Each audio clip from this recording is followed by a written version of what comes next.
Now, when we were thinking about the topic for this particular event, we thought of the issue of housing because it's obviously a really pressing issue, particularly in Auckland today. It's a major concern for the new government, of course, with policies like Kiwi Build. And of course, the issue of housing touches on some very fundamental human needs, some very fundamental human drivers. Our houses can be places where we raise our families, where we welcome other people, where we have a chance to retreat and be revitalised ourselves. And of course, as well as housing providing us with those kind of opportunities, there are plenty of challenges associated with housing tonight. Chatting to each of the panellists in advance, they've all been very quick to say it's a very complicated issue.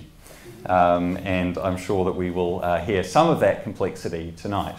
That's why we also understand that what we're doing tonight is providing a window into an ongoing conversation. This isn't the beginning of the conversation, and it won't be the end. In order of appearance, tonight we have joining us Greg Foster from the Salvation Army, Paul Gilberd, the New Zealand Housing Foundation, and Charles Ma from MAID. Greg, would you like to take us away? I've just asked each of the speakers to spend a few minutes outlining their experience in the housing area and what makes them passionate about it. We've asked them to describe the wedge of the housing pie that they're most concerned with and give us an example or an illustration of the kind of challenges that they face in their work. Kia ora. Good evening. It's nice to be here. I'm sort of the expert from Wellington that they've flown in to give you some ideas about how you can solve your problem. Okay? So it's great being here. I've actually been with the Army for Salvation Army, that is, for about a year and a half. Prior to that, I've spent 26 years working overseas, and 12 or 14 years of that in the housing sector, building houses in Africa, Middle East and Europe, probably almost half the world actually, and working for Habitat for Humanity. And during that time we built thousands and thousands of homes, repaired probably hundreds of thousands of homes. We're involved in policy discussions with government, as well as working with financial institutions to develop loans, housing loans, especially for poor people. I first got involved in housing actually when I lived in Jordan, and I was doing development work, and we did work with the Bedouin out in the desert. And the Bedouins, for those of you that know your history, would travel the deserts with their sheep and goats and whatever, and they'd go all over Jordan, Palestine or whatever, and because of the boundary changes they wanted to centralise them. So part of our registration, the government told us to build some houses for Bedouins. Sounds like a great thing to do. So I can remember the first 5 houses that we built out in the desert. And you know, the Bedouin would sleep in their tents and they'd have the sheep and goats sort of to their side and whatever. So we built 5 houses and we're very proud of ourselves, and we were told that they're all completed. We drive out into the desert, and what do you think we find?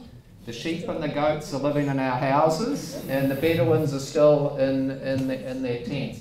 So that's my first experience with housing, and I learnt a lot from that, I should say. So the Salvation Army, most of you are aware of the Army, and probably a lot of you aren't aware that we actually do a significant amount of housing in New Zealand, and the end of the spectrum that we're focused on is emergency housing. So this is short-term housing, as well as, so actually in that sector we're actually renting most of our houses from the private sector, and then we offer them for families through MSD for up to 3 months, and then we support people out into the private sector or into social housing. The other part, which I'm focused on, is actually building long-term social housing where people who are in need of housing can come and live long-term in what I would say is a safe, dry and secure place. And we are working right throughout the country.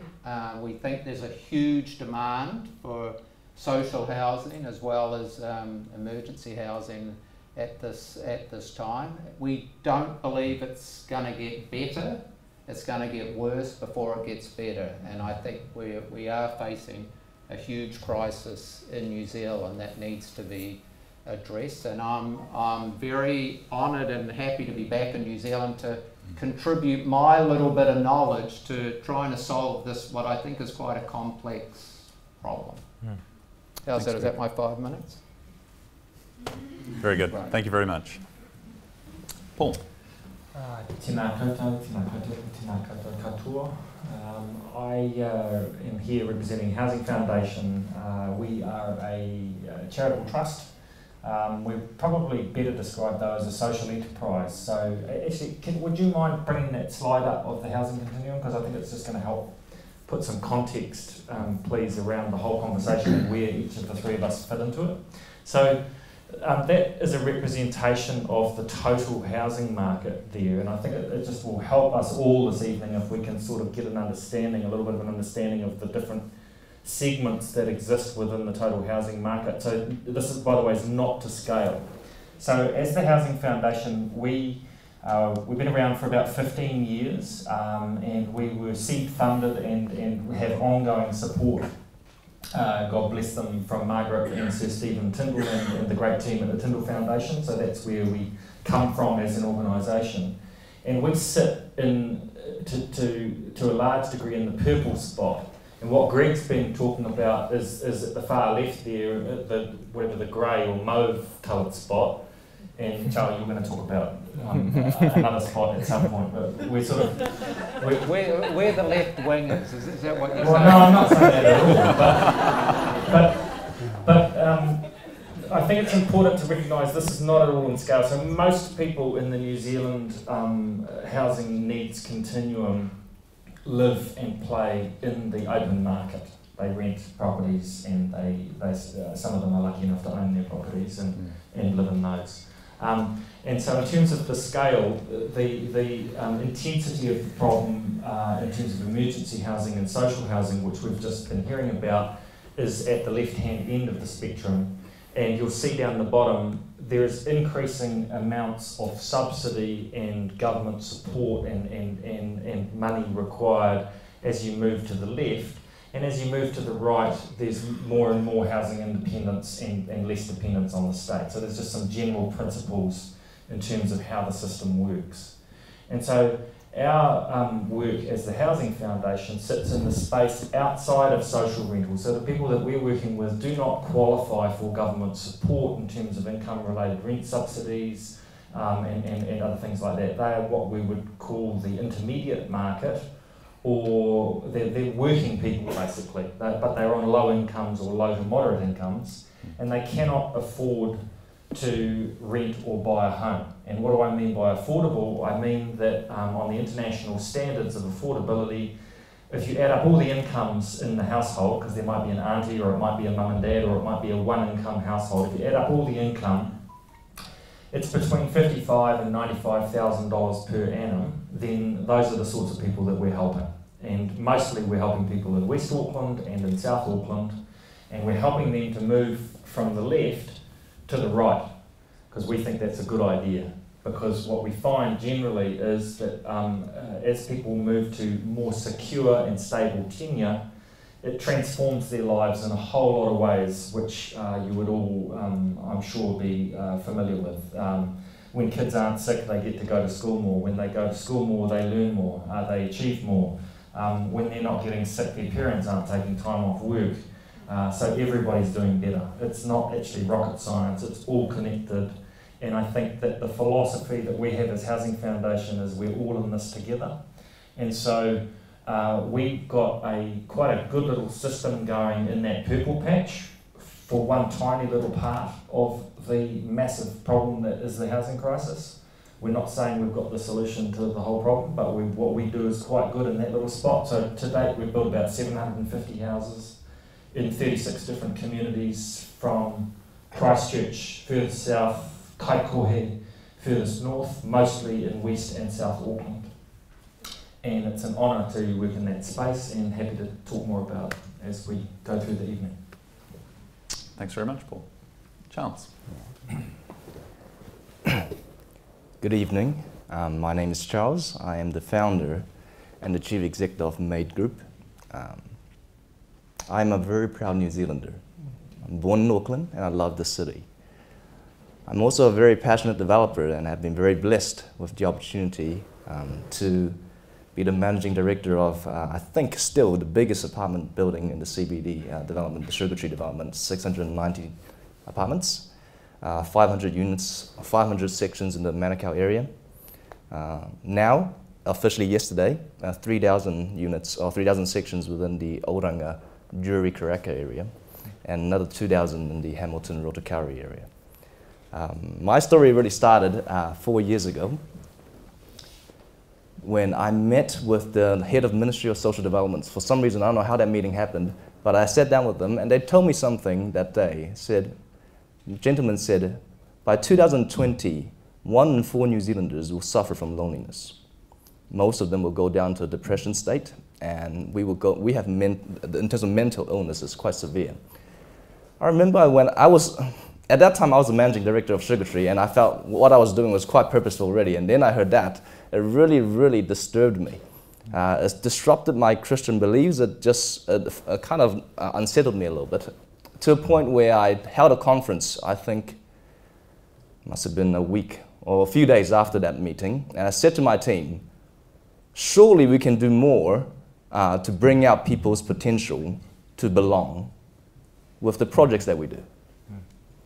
That was the first time any of my consultants have ever heard of a private sector developer pursuing to solve loneliness in some ways. But that was important to me. And I think that started a journey where I started to need to grow and scale in order to look at why is affordable housing important, and why am I here today, I guess. Because during my time at Harvard, I had a professor that spent his whole life studying affordable housing, and he still couldn't solve it. And then so I realized it was a big problem. But the second thing he said to me was, did you know, Charles, 1/3 of most people's income, that's global, not just New Zealand, globally from his research, 1/3 of your income gets spent on maintaining your mortgage and your housing mortgage. 1/3 of it gets spent on transportation to your work. And then you're left with whatever's left of that in order for you to get some sort of meaningful lifestyle. And for me, what that told me was that I had to look at affordable housing, not only affordable housing, but also affordable living. And so I'm now approaching development with the heart of wanting to bring belonging back and bringing place back, bringing work closer to homes. It's a very complex system, and I'm in the beginning of that journey. So I'm just here to share with you what I have today and hope that might help. Thank you. All right, thank you, Charles. Thank you, all of you, for a very thought-provoking opening. I'd like to pick up on, I think, a thread that's come through from something that each of you have said, and it's to ask a fairly simple or possibly even simplistic question to start with. But the question is, what is a house? Because we talk about housing, and you could say a house is a box with a lid on it that you live in. But I suspect, from what we've heard from you already, you'd say something more than that. Why does housing matter for people, and what can housing do for people? Greg.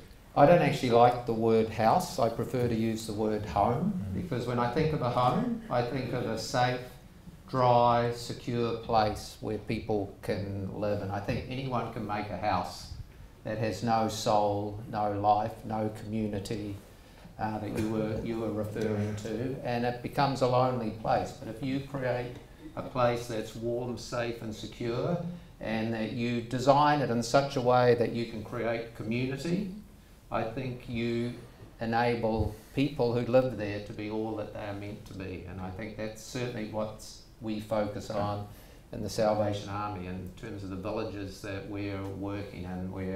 We're not satisfied just with the house. We want to create the home. And I think there's too often we're creating houses because it's houses that give the numbers, but it's actually creating homes that is the most important part of the whole construction of the house.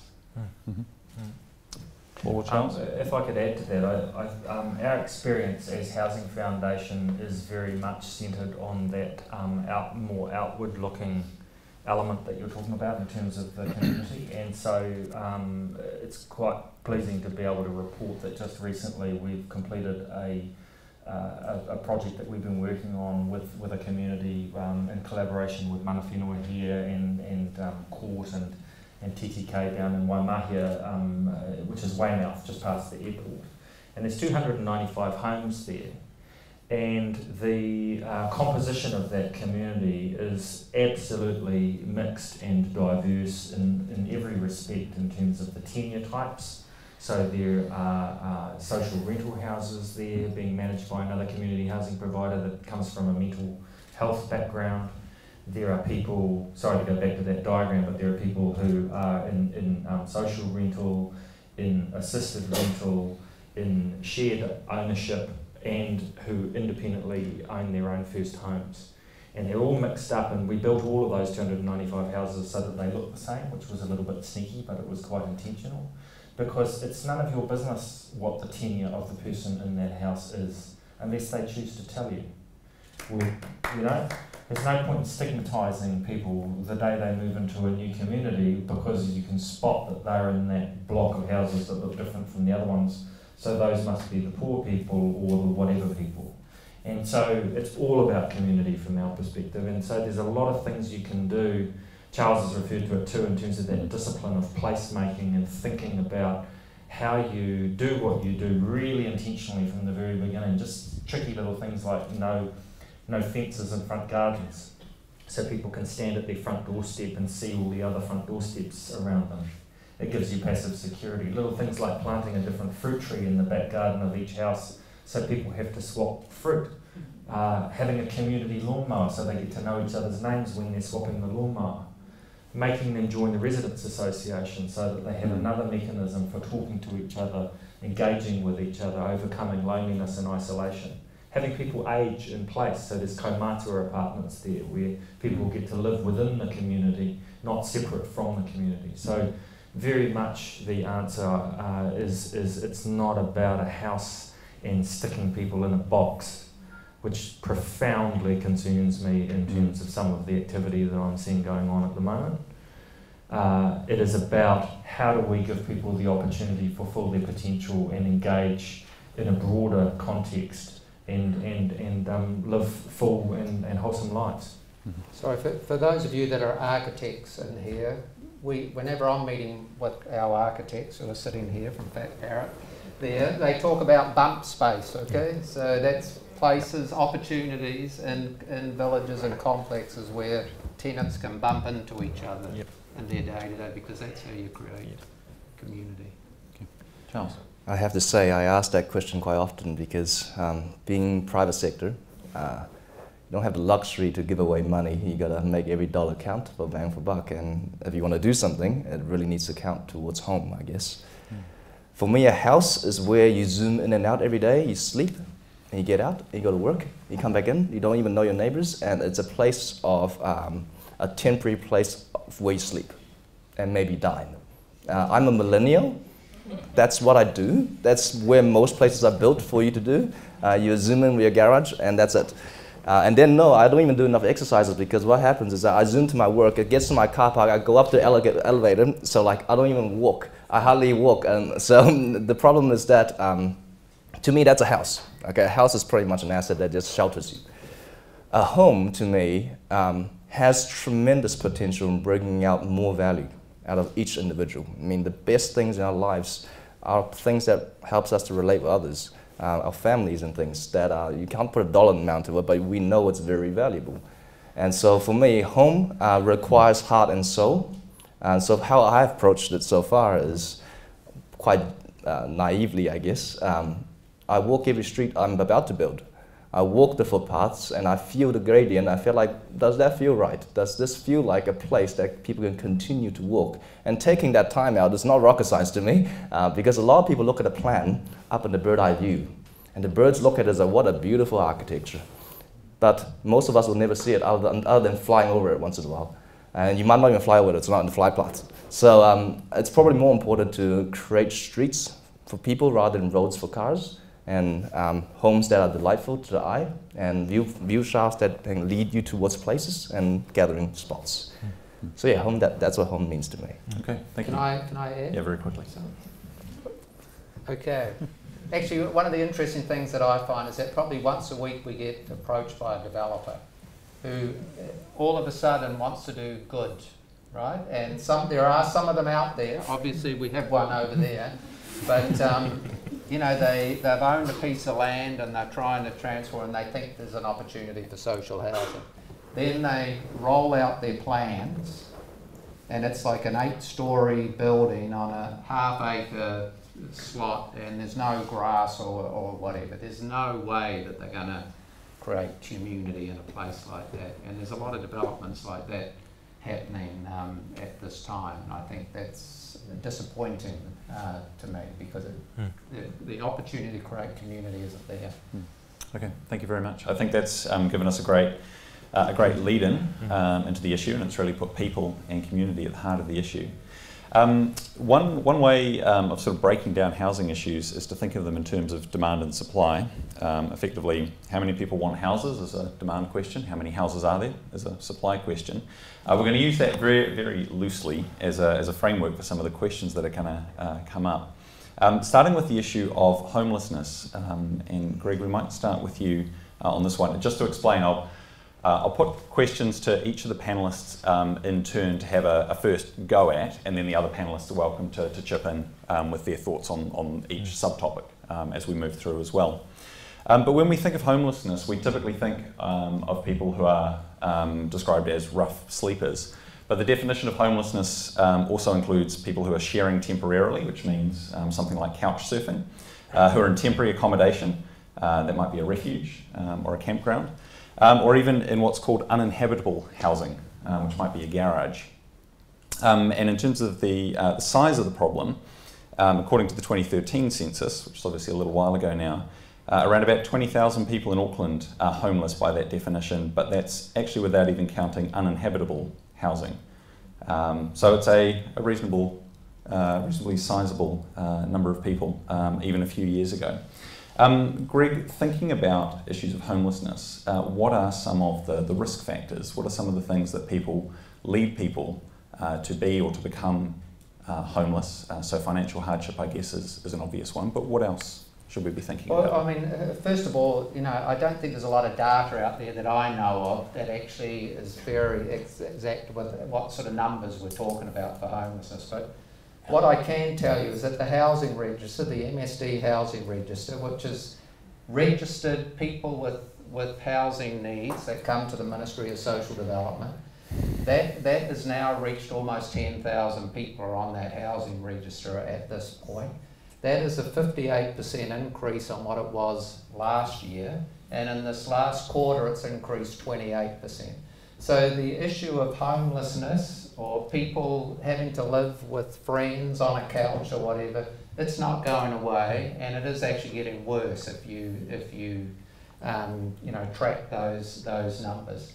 I think, I mean, obviously financial issues are a major driver for homelessness, but I think it's easy to forget that of the 150,000 people who are, well, no, there's at least 150,000 people in social housing that are there because they have some sort of illness, a mental illness and whatever. That's a huge number of people that are needing housing, and they will be forever in need of housing, no matter what you do, right?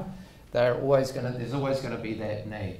I think there's some demographics that are happening now that I find quite scary, and that is at the other extreme where you're getting an increasing number of 65 years plus, people who are hitting 65 who don't own a home and are having to rent, don't have savings, so they're having to survive in the rental market here. And I think that number is increasing. There's at least 190,000 they say now, and that's going to increase in 2030 to 270,000 people who are going to reach retirement, have no savings, don't own their homes, and are going to have to either get social housing or rental housing in the market. Just quickly, do you know what's driving that trend? Well, obviously demographics. are driving that trend. We have a huge number of, the baby boomers are coming, out, and that's causing going to cause a lot of pressure on social housing and emergency housing going forward. I mean, these are people that, some of the people that we're housing in our social housing. So our typical tenant is 70 years of age, has been with us for 5 to 10 years, okay? Some of them could be my mother or my father. They've had a job right through their working age. They get to 65 and then maybe something happens. I met a lady the other day who actually, her husband was quite a successful business person, went bankrupt when he was 64. When he was 65, he got Alzheimer's. She realised when she was 65 that she had nothing. No home, no assets. She's in one of our homes now. There's lots of stories like that out there. Okay, thanks. Paul or Charles, do you want to comment just on this? Generally we're asking here about risk factors or sort of entry points into homelessness. Yeah. My next question is going to be more around solutions. But yeah, very briefly, because we, as I described earlier with that continuum as Housing Foundation, it's not our experience, so we're very reluctant to comment on something that we don't actually have an experience of. But what we do see is that when households are presenting to us and asking for our assistance, many of them are only one life event away from homelessness. So my colleague Janice is here with me this evening, but so she sees this much more than I do because she's working with the households and preparing them for entry onto our programs. But a lot of the time what we're experiencing when the families come to us in the first instance, I think of Serenity, for example, who I sat with in her living room with her husband Emil last weekend on Saturday. They were sofa surfing out of necessity. They had moved north with their family. They're a married couple, and with their kids they'd moved from Otago to live in Auckland, and they couldn't afford to rent or buy. And so they lived with their whole family in the living room of her sister's house, which was damp and cold and making all the kids sick, and that property in itself was also a rental property. So they were one life event away, all of them, from being homeless, in the sense that the landlord decides to sell the rental property, they're all out on the street and off we go. And so I think one of the things that we need to focus on, all of us, and to be aware of, is the system, the whole of the housing system, which, back to that diagram, but it does help explain things. People move in both directions all the time because life happens.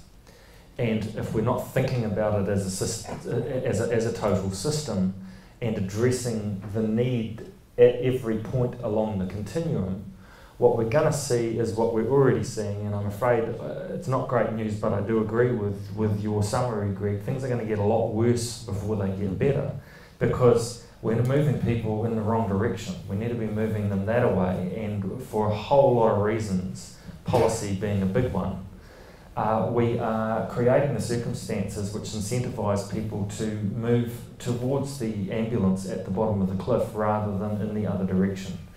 Tell me about that policy. Well, essentially, if you look at KiwiBuild, for example, and where that fits into the housing continuum, we've got to give some credit to our Prime Minister, who was interviewed, I think it was about 6 weeks ago, on national radio, and was wonderfully honest, because she was asked by the national radio interviewer, Prime Minister, could you please explain for whom these KiwiBuild houses are affordable? And she said, well, they're not really affordable for very many people at all, which is the truth. Because you need to be earning well over $100,000 a year and to have a deposit for a house to be able to afford a KiwiBuild property.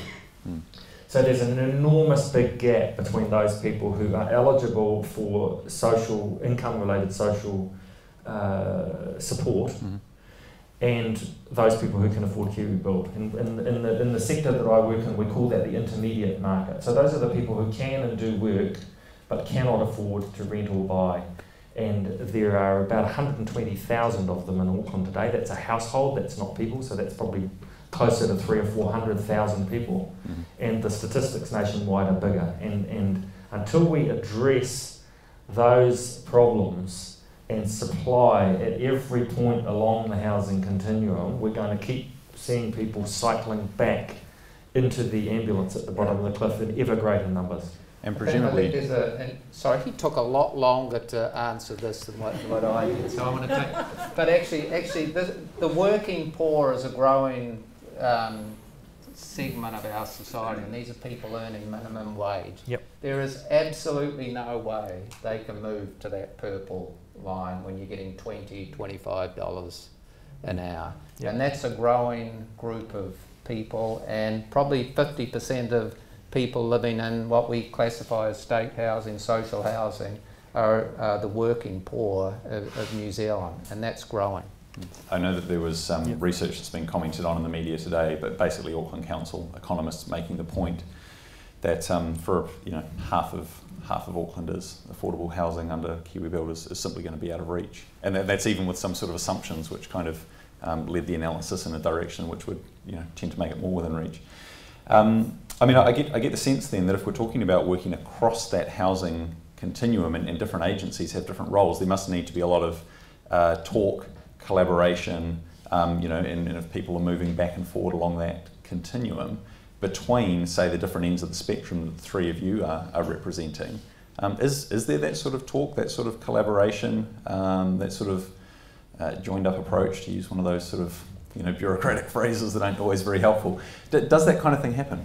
And is it actually helping people, or is there a risk of sort of falling between the gaps? Charles, do you want to comment on that? I mean, in the work that you do, or these other developers do, are the different bits of the housing spectrum kind of touching each other or connected to each other? Could I first just feedback on what I think are some barriers from just a private sector point of view on getting people into homes? My parents are from China, even though I was born in New Zealand, so I spent some time in China.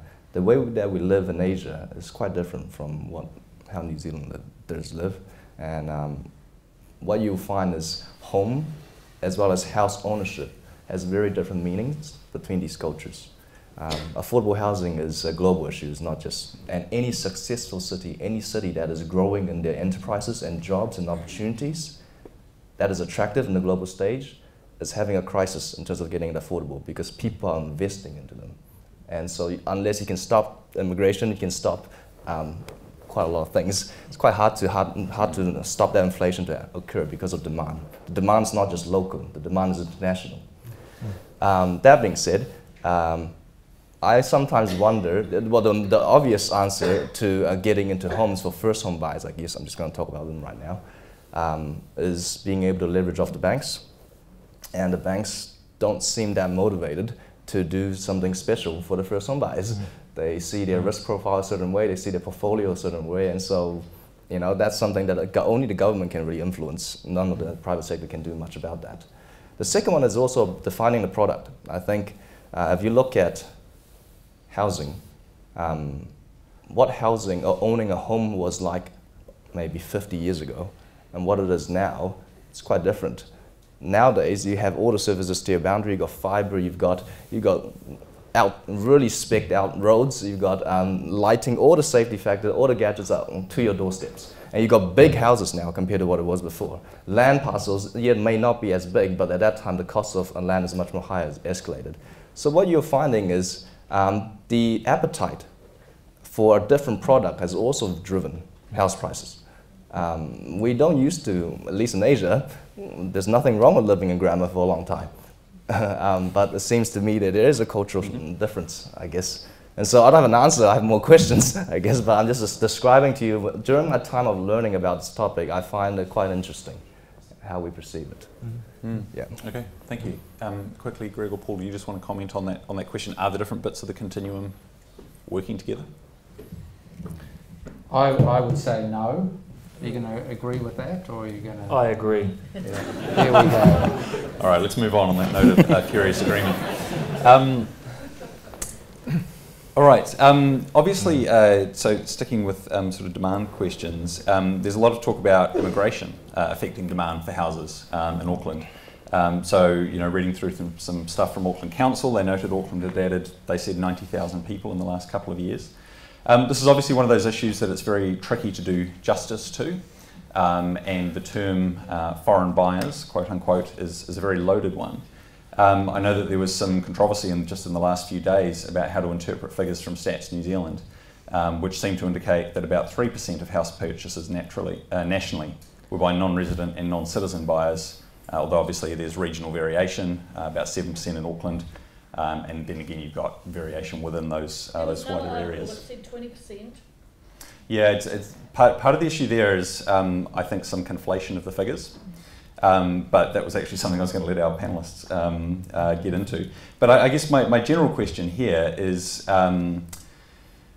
what role do you think immigration plays both in housing challenges and in housing opportunities?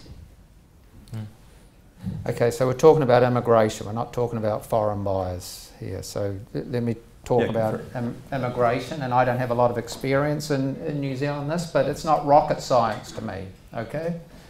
You bring 100 people, they apply to come to New Zealand, they fill out all their paperwork in good faith, they arrive on a plane in Auckland, right? They need a place to live, right?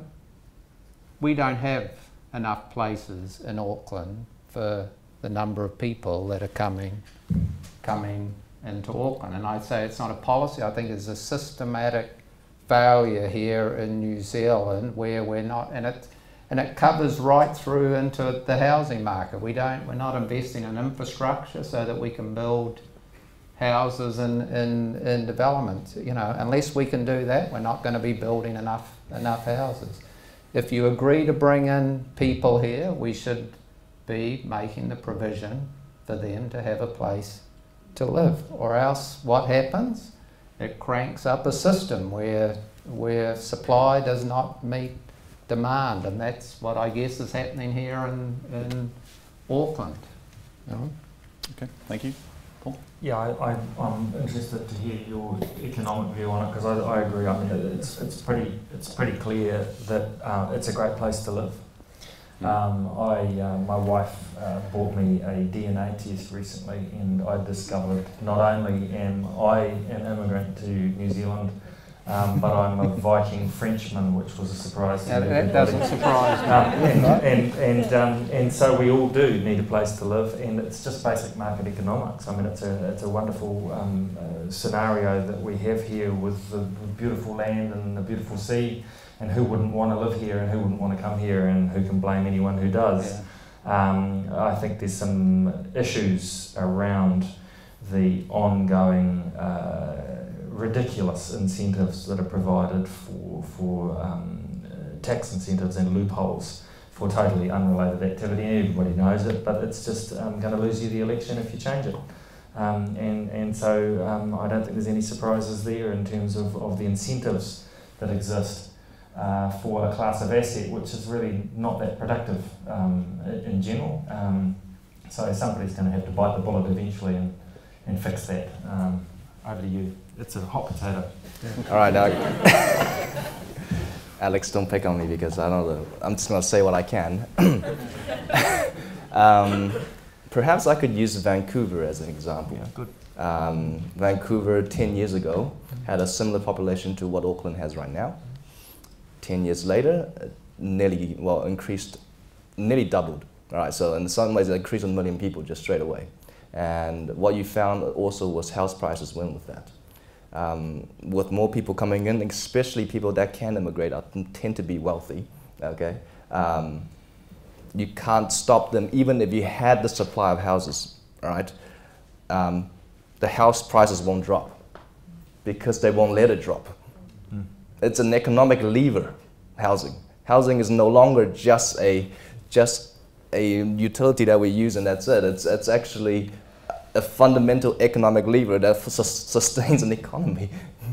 And so then that's why it's only a government that can actually affect this. And from a private sector point of view, I look at that, I realize, you look at Sydney, for example. Sydney overbuilt, to be fair, to some point, but yet never went down. It stored a little bit, and then still going right now. You look at Melbourne, you just look at all the cities that Asia is investing into, and the reason why Asians are investing into these type of cities is because we have a good blend between the West and the East. There's certain places like UK that Asia finds very difficult to get into because they just have really different cultures. They're not as tolerant in terms of culturally. But right now, Vancouver and all the like, they are very diverse cities. And so we are attractive in the global stage, like it or not. And so what do we, as a result of that, I don't know the answer, but I'm just describing what I found so far. Okay. Yeah. So sticking with you, Charles, I mean, one of the solutions that people talk about a lot is obviously intensifying the supply of housing on the land that we have. Do you think intensification, increasing housing density, is part of the answer, or part of the answer to increasing supply and kind of the competition for places that we have at the moment? So I'm going to answer first. All right, cool. I think intensification, the basis of intensification is based on the assumption that you're being more efficient with your infrastructure. The reason why we're not sprawling is because it's too expensive to sprawl. And the only justification of brownfield is because we have the existing infrastructure, let's intensify and utilize it better. Apartment living is quite common in Asia, as you know, in any major cities now. I think Auckland's in a transition stage right now, I don't think a lot of people want to live in apartments, but that's the only price point they can afford.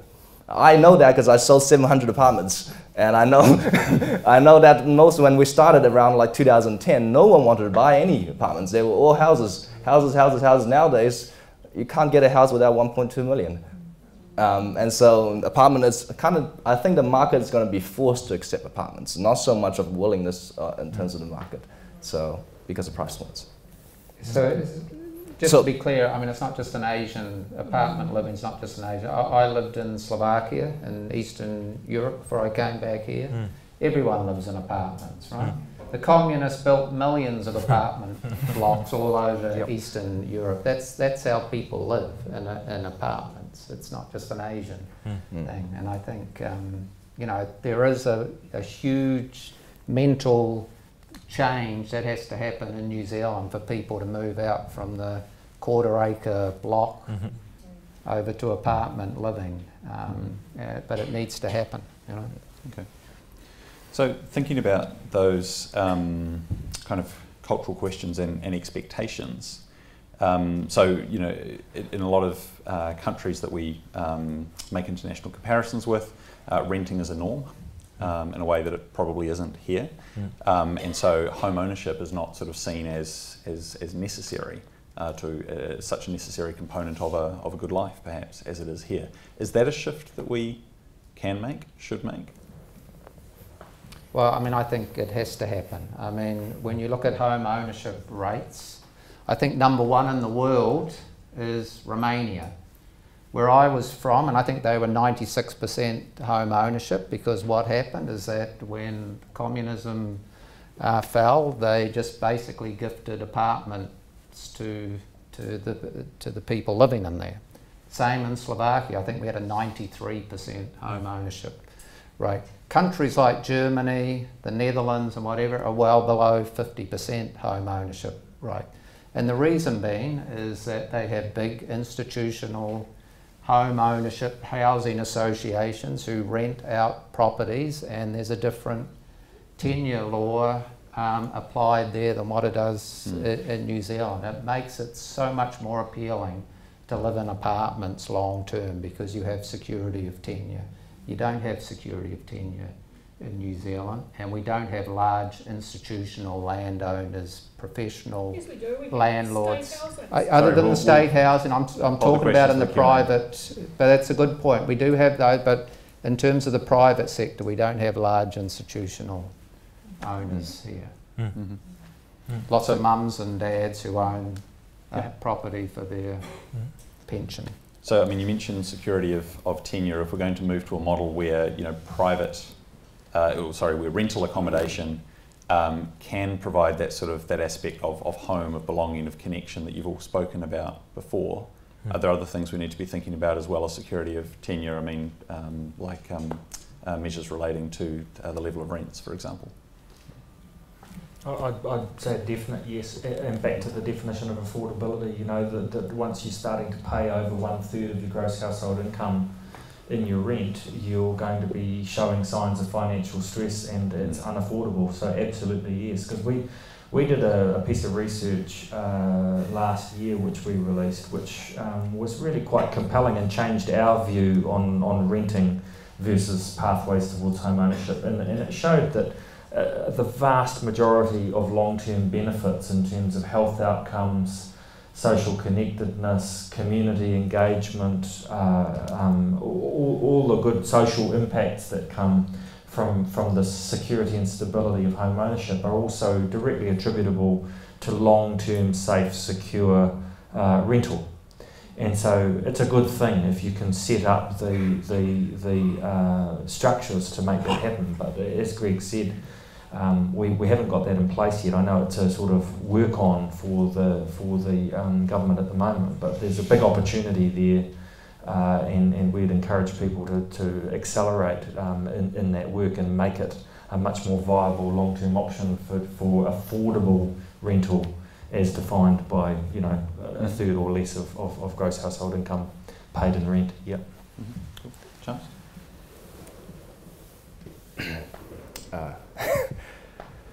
I think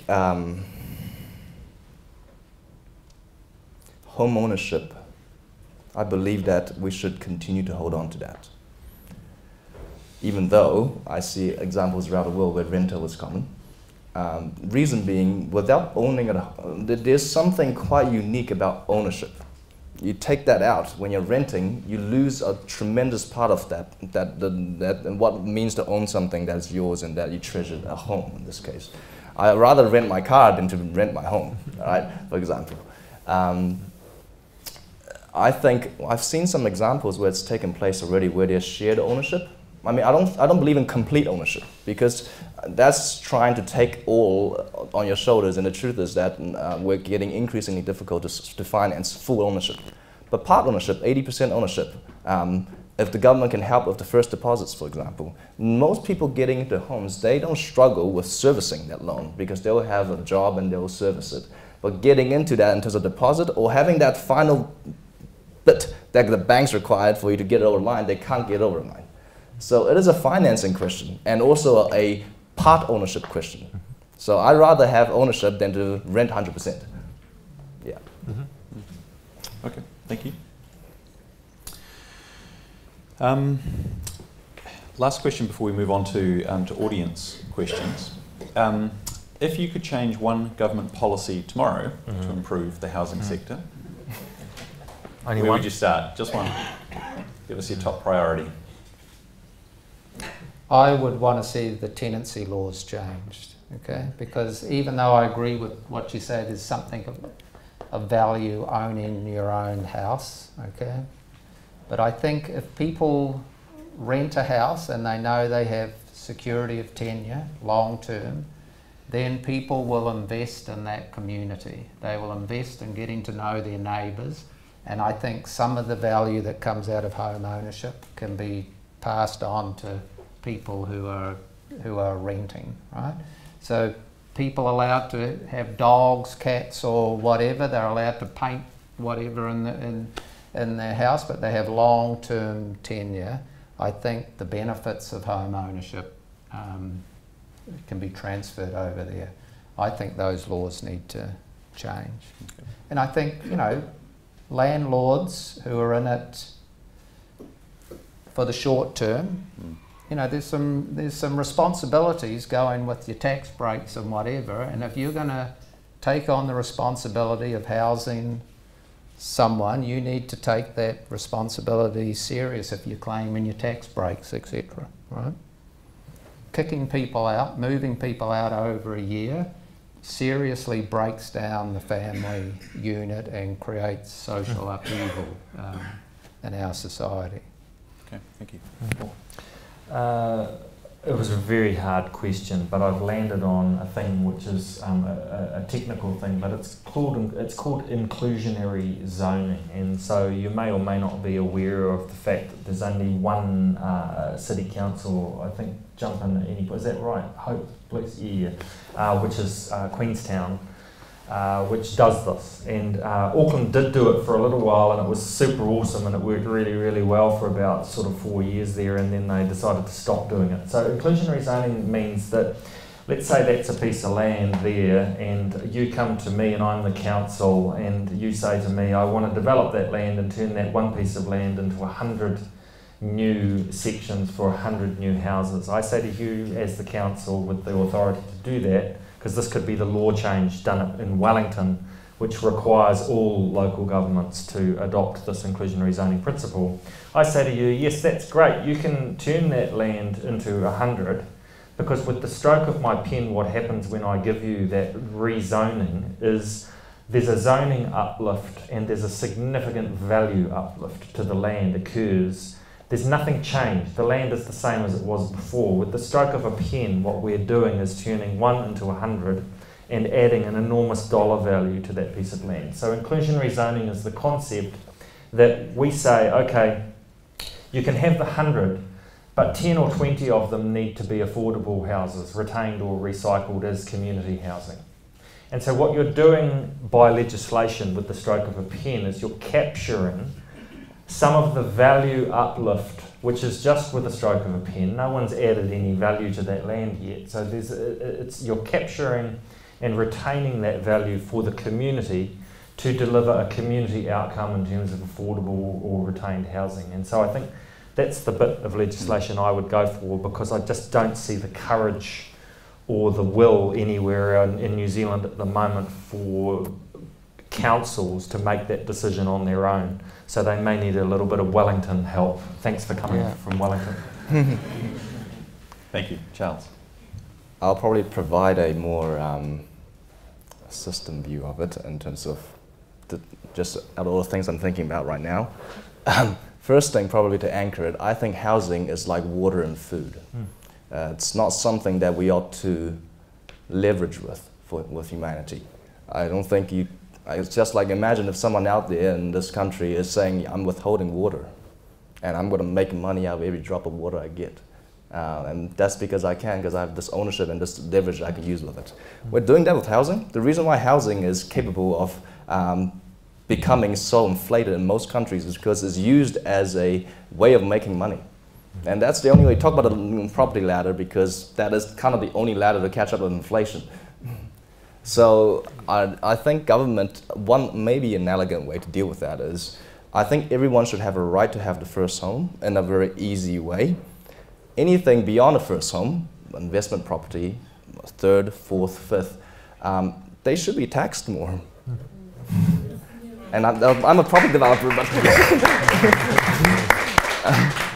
why? Because otherwise you're suggesting that this is a commodity that can be played around. And I think there needs to be some prioritization of the importance of homes. So why do inclusionary zoning then, in that case? Why doesn't the government own tracts of land? Because, you know, the price of land is a significant part of the cost of a house, right? Yeah, is it what? If you can deal with that, and developers aren't going to deal with that, that's going to have to come from the government, okay?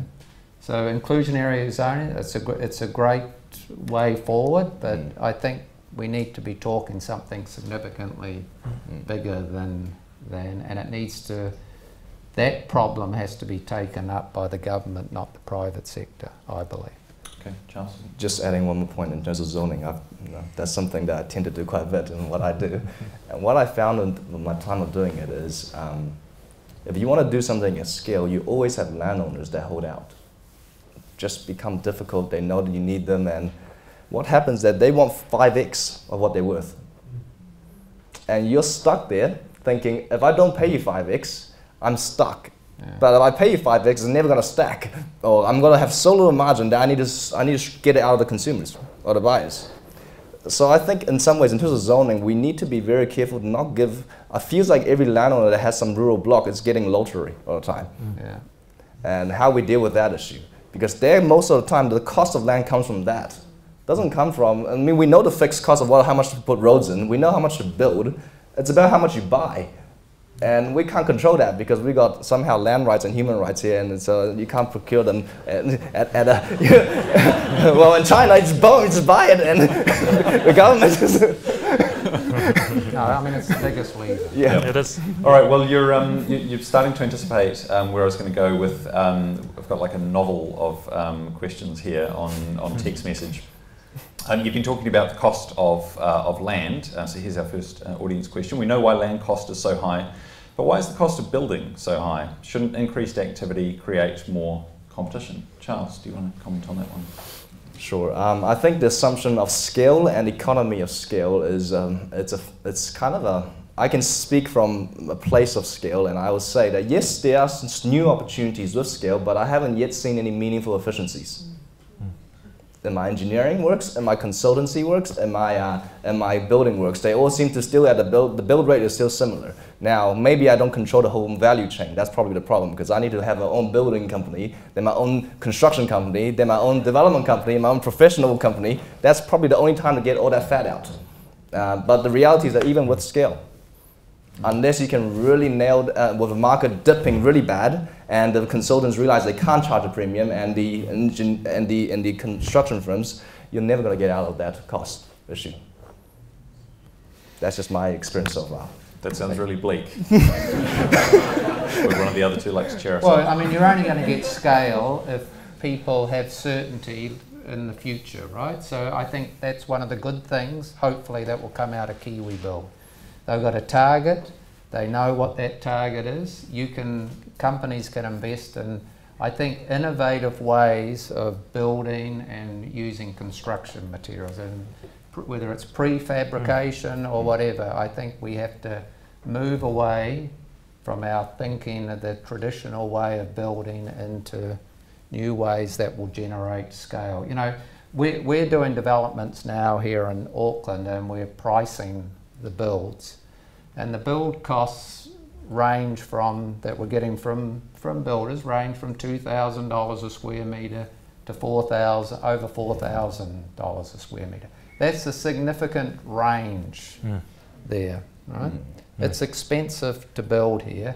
We have to come up with new ways of building if we want to hit scale. Yep. And there's a procurement process, you're probably all aware at the moment, running as we speak with Kiwi Build, and the declared intention there is to try and find somebody and back a horse that's going to do a prefabricated solution in the New Zealand market and even out these wild fluctuations in terms of supply that cause all sorts of problems for the sector. But one of the ways we drive cost out of the process from our perspective as Housing Foundation is it all starts absolutely with purchasing the land at the best possible price, and affordable land is a huge issue for us. But then, because we deal with people who know who we are and what we do, right from the civil works and the earthworks and the pipes and the roads and the curbs through to the concrete pourers and the builders, and is stripping margin out at every point, because the people that we work with as the Housing Foundation believe in what we do and why we're doing it.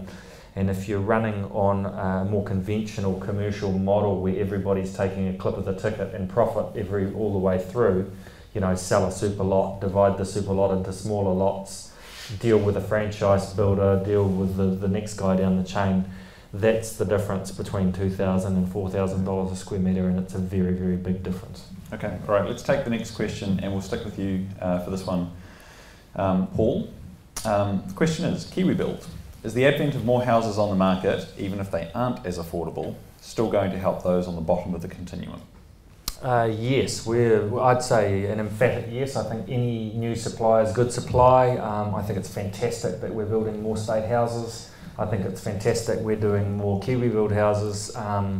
The scale of the problem is so enormous that I think it's great that you're living in an ambulance and you've opted out of the conventional market, because it creates a space, right, for someone else to move into. So the more supply, the better.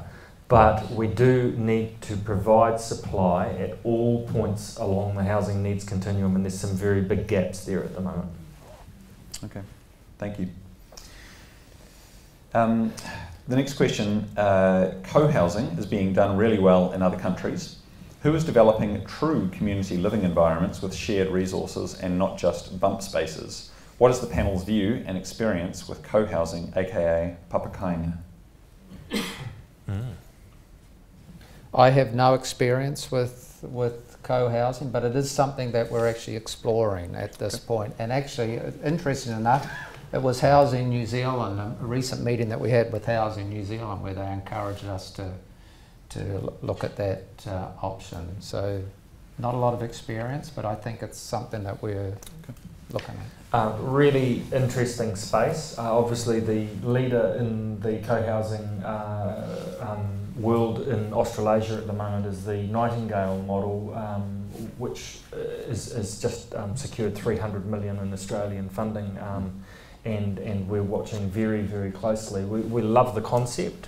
The closest we've come to it as Housing Foundation is developing for Māori on Papakainga at Pukaki, out near the airport, and really, really keen to explore doing a lot more of it, but it's very, very new in the New Zealand context. And I think Abbeyfield, is that the Abbeyfield? That's a good example. So we built a few of those. So for those of you who don't know, Abbeyfield is a bunch of older adult flatmates who, it's a rental product, and they decide to live together, usually in groups of 12, and they have a shared cooking and living room space often. So there's one that we built here in Auckland, which is a very good facility. So that's an example of co-housing, but the Nightingale model involves it sort of takes out, sorry Charles, it takes out the developer basically. It wipes out the developer. The group of people, let's say you 10 people decided you wanted to live together, you pull your funding and you are the developer. You're doing the funding of the development and you're all buying the finished product based on putting your money in the top and taking your part of the dwelling out the bottom. I think it's a great model, but we're watching Australia closely because they've just put it on steroids with 300 million in funding, and I think we can learn from that. Okay. The next question, great crocodile tears from all of you, but quite simply we have too many people needing houses in Auckland, not anywhere else south of Tauranga, and too few houses available for purchase or rent. Cut immigration, enforce provisions for so-called entrepreneurial immigrants to build more houses than they live in themselves, and the problem goes away. Otherwise we will be discussing this for the next generation. Comment rather than a question, but would you like to respond?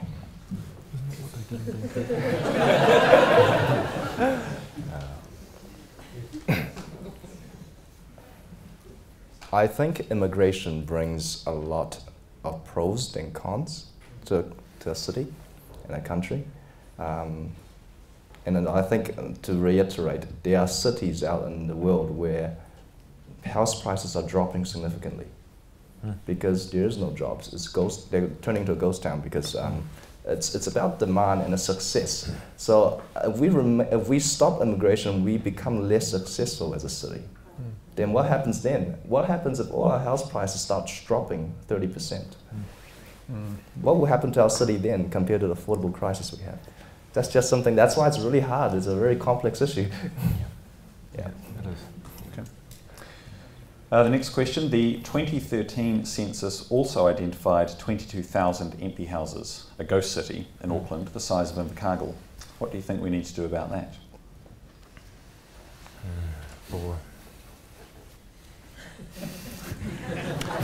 Don't the Brits have this thing called squatters' rights? That sounds like a very provocative question. Provocative answer, I should say. All right. That's tricky. Okay. It's the sacred cow, isn't it? You can't, property rights are so deeply ingrained in the New Zealand psyche. What are you going to do about that? Because we know it's true. You can tell from zero water usage off the water care bill. It's not hard to figure out how many ghost houses there are in Auckland. But the fundamental of property law prevails, and if anybody comes up with a better solution, Can then... Speaker 3 have an answer to that? Where he said the first house not taxed and the other houses you are taxed highly on? I think just to elaborate a little bit what I meant, just in case taken out of context, it's so remember the Harvard professor I spoke about that I spent a lot of time with, and he spent his whole life on this thing. He pretty much consolidated his finding. He's like 70 now, and he said his examination of history and when affordable housing is successful is when government does get actively involved continuously. Yep. Okay, that's the only way, because government is like the parent, all right? And in some ways, that's what I'm trying to portray, is that you can squeeze the developer, but the developer can't do it. That can go so far, then the developer stops building. Yes. Because the government has other levers that I think they just need to probably exercise a little bit more. Yeah. So, I mean, you have empty houses because people are living off capital gains, right? That's it. They're making enough money, they don't want to have the pain of tenants. They're getting the tax advantages, and that's what I said earlier on. I think there's a degree of responsibility that you should take on when you are getting tax breaks for investment properties, right? And that's where I think the government has to, take a serious look at the tax breaks from investment properties and only give it to people who I think are committed to being long-term and decent landlords. People with empty homes should not be getting tax breaks, in my humble opinion. Okay, thank you. The next question. I think you all do great work. There are aspects of housing that are very different now from when your organisations were first founded. What has changed in your practices and what has stayed fast?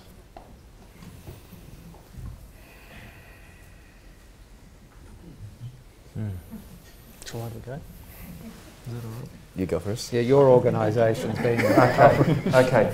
I'm relatively new to the Housing Foundation, but I understand that the products when they first started out were quite different from where we've got to now, and that the reason for that is that the market has changed so fundamentally. So there have been enormous changes, and a lot of those changes in our experience in the New Zealand context have been driven over the last 30 years since Rogernomics, and I think we've been talking reasonably extensively here about strong evidence of market failure and the need for consistent ongoing involvement of the government in a parental kind of way. And so over the last 30 years, incomes have pretty much flatlined or moderately increased, and house prices have gone crazy. And so that gap between incomes and house prices has caused a whole lot of change in terms of the products we've had to deliver and design to address that need, because the need is different in every city and every community, but fundamentally it's an affordability issue. And so our response has been two products basically. One's a rent to buy product where we provide an affordable rental for 5 years and an option to purchase after the 5 years. And if during that period of 5 years the property improves in value, you've earned the right to 25% of that property value improvement to use as a deposit. So we effectively gift that 25% value increase to the household to help them transition into home ownership. And the other thing is what Charles was talking about, which is a shared home ownership product. Because the step for low income families up onto the first rung of the ownership ladder is just too far to reach. So if you're on a 60k or a 90k gross household income, we'd say a third of that in your mortgage payments would be affordable for you. So how much of the house can you afford to buy on 1/3 of your income? Well, it might be $400,000 worth of a $600,000 house, but at least you own a part of it. It's yours, you look after it, you've got stability, you've got control, you can engage in the community, and then over the next 10 or 15 years you can buy us out. So it's like, think of us like a helpful parent in a way, giving you a helping hand up onto the first rung of the ladder. You may not always make it all the way through to independent home ownership, but at least you've got the stability and security and pride of place, and you can engage in the community, get kids through school or whatever. So it's a product innovation is the answer to your question, is how we've responded to a changing market. Okay, so my answer to that question, the Salvation Army's been around in New Zealand for 120 years, providing accommodation throughout that period. I think there's a growing realisation in the Salvation Army and all the programs that we do, just how important housing is in terms of helping people to get out of prisons. If they don't have a decent home to go to, then the chance of them coming back into prison are pretty high, right? You have people coming out of our alcohol and drug programs. If they don't have a decent place to go to, then the chance of them repeating, coming back in, gets higher. So, you know, I think there's a realisation this housing problem causes a whole vicious cycles happening throughout the community. And the people who are impacted by that, the greatest, are the people who are struggling with, you know, low incomes, addictions, mental illness, etc. Thank you. Charles? I'm probably the youngest here, so my history is I probably... don't know about so look, I can only speak for the last 5 or so years and what I've observed since then to now. I remembered it was around 2012 or so. I was doing developments in Flatbush in Manukau at that time. I remember the sections we were cutting up at that time and the houses we were building. We were struggling to sell it at 700,000. That was just 5 or so, 6 years ago maybe. You would consider a 300 square meter house at a 300 plus section, 700K as considered relatively affordable in today's terms.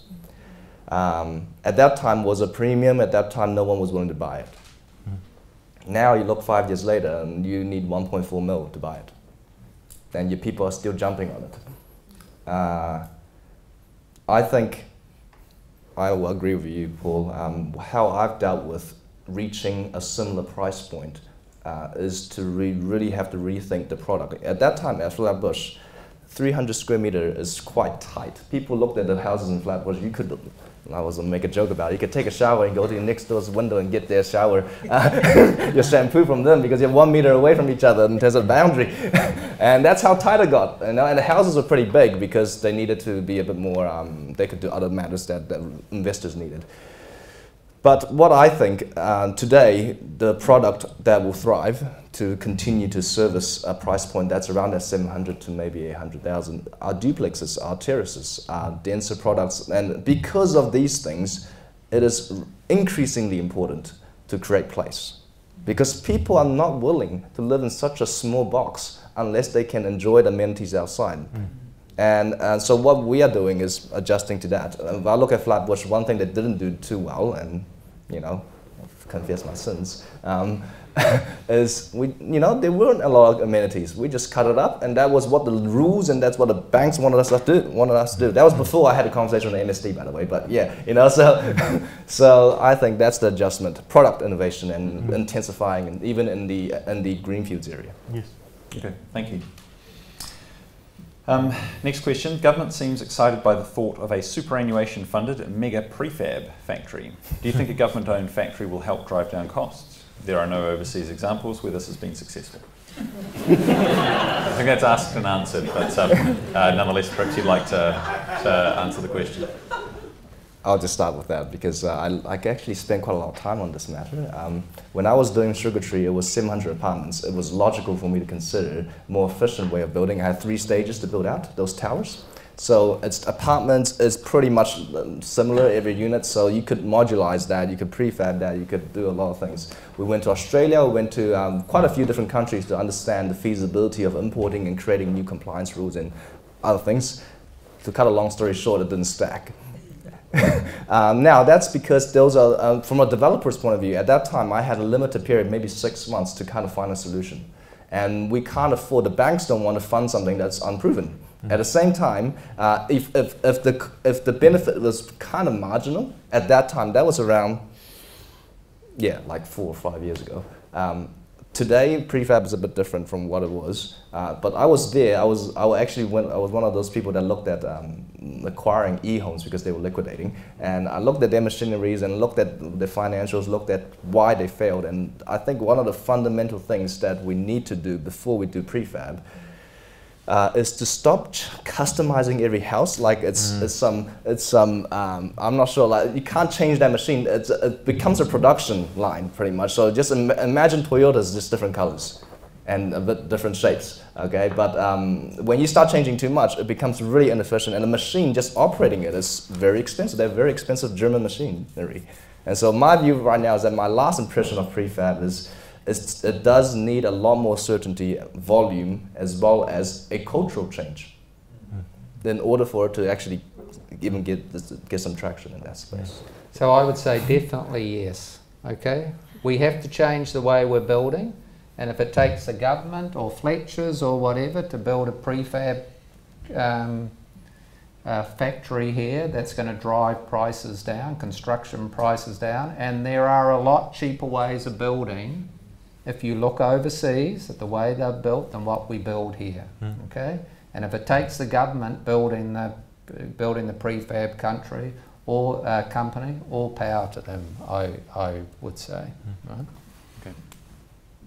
I mean, wasn't it the most significant house building in our history was driven by the government, right? The government built significant houses during the 50s, yeah, Ministry of Housing, Ministry of Works. They built housing after the war. That's, housing. you know, state housing. That's housing, right? Yeah. All right, I think this will be the last question that we have time for. There's a 3 to 8% increase in building materials coming in mid-July. Is the monopoly that certain large companies have in New Zealand need more attention by the government? Yes. For the panel. Say yes. Can you do this one? Well, all I know is that the alternative materials that we're exploring with some of our builds are significantly, they're closer to the $2,000 a square metre cost. The more traditional ways of building, where they're coming through the traditional supply channels, are closer to the $4,000. So go figure. I have some outdated news, so I'll just share them anyways, just for perspective. We spent quite a lot of time as part of our projects that we had to build at scale to figure out how we could source materials offshore and things like that. What we found as we broke down the costs of each component, one thing we found is that Fletcher's didn't control everything. They controlled certain parts of the value chain.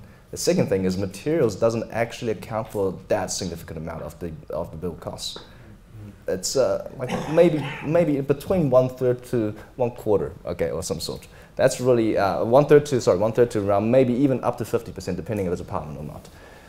A lot of the other costs are people, skilled labor, time drags, holding costs, finance costs, and all these other things that comes with risks and uncertainties that no one wants to take, so the developer takes, and there's a margin in that. And so my view would be, I think we shouldn't target, I think yes, they need to be looked at, but we need to look at it holistically. Yeah, sure. Okay, thank you very much. I'm going to pose one final question from the audience, but I think this is something that the three of you might like to reflect on and perhaps discuss among yourselves rather than put you on the spot. But what would it look like for you three players to cooperate more? Is the final question from the audience. Actually, I should say that we have cooperated because the Housing Foundation have actually built houses for us in the past. So they've been, we've had a partnership. And I'm sure he's going to. I'm sure he's going to come to me afterwards and offer me a whole lot of apartments, right? Good question, and a good challenge to all of us.